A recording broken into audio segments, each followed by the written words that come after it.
It's interesting to see you even just fuck around with your skateboard, just the way you maneuver it.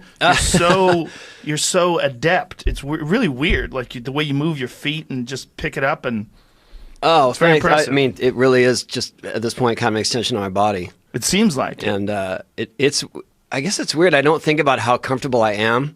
And a lot of times we'll be in a city or something, or just like now, I didn't know where to park, right? So I just parked somewhere kind of close and I go skate. And I feel way better about doing that than like parking and then walking somewhere. And it just, I know I can get around people and sort of be indiscreet and stealthy. And wait, indiscreet? Tony Hawk just saying, on a skateboard is indiscreet? That's ridiculous. That might be the most do get ridiculous weird looks thing. For sure. Sure. Yeah. Like, I get a lot of do-a-kickflips out from car windows. Oh, really? Yeah. Oh, that's funny. Yeah. That's my curse that I that's my burden I carry. I'm seeing these new skateboards they look like convertibles, where as these guys flip the board, the wheels flip up and go to the other side. That's sort of a phenomenon, sort of a social media thing going on.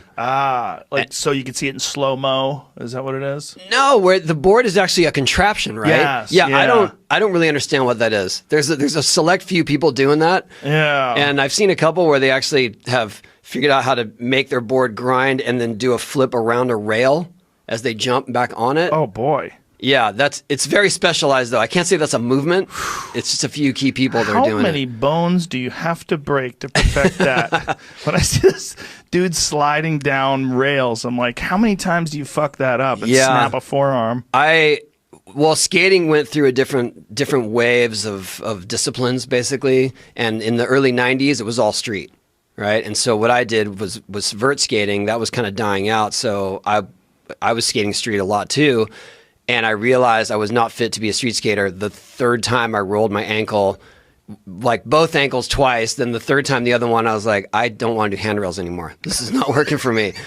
This impact is, I'm not going to be able to skate anymore if I keep doing this. Yeah, I see these kids, like whenever you go like near like a large office building that has a lot of outdoor space and you see them using the rails and stuff. I'm like, how many breaks can you have before? Like, I think that it's a little deceiving because people do know how to fall relatively safely from stuff like that. But they get addicted, right? They're doing that probably every day. Yeah, for sure. And there's all kinds of different styles. So there's tech styles where it's more people are skating ledges and benches and they're flipping their board, grinding, flipping out, stuff like that, where it's low impact but super technical. And then there's just the stuntmen who are doing the big rails, the big gaps.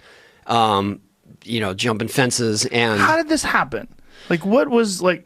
How did it go from just riding a skateboard? Like when I was a kid, you and I are the same age, but when I guess I was probably like 11 or 12. I had a skateboard.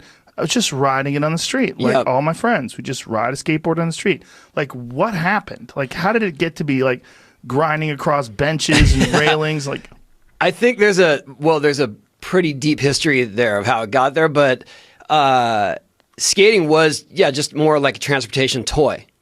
And then it was really the Dogtown crew that took it to a new level where it was like, oh, you can use this to do aerials and skate swimming pools. And they were just trying to emulate their surfing.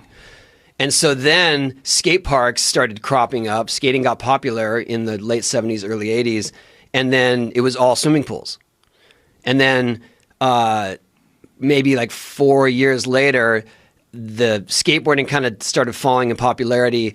The skate parks couldn't get their insurance anymore because the liability was crazy. Oh yeah. And so then the streets became the skate park because there was nowhere else to go.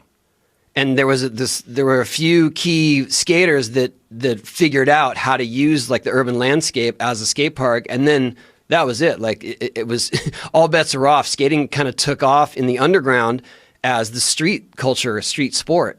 And then people started doing handrails, ledges, benches, stairs, because they just didn't have parks.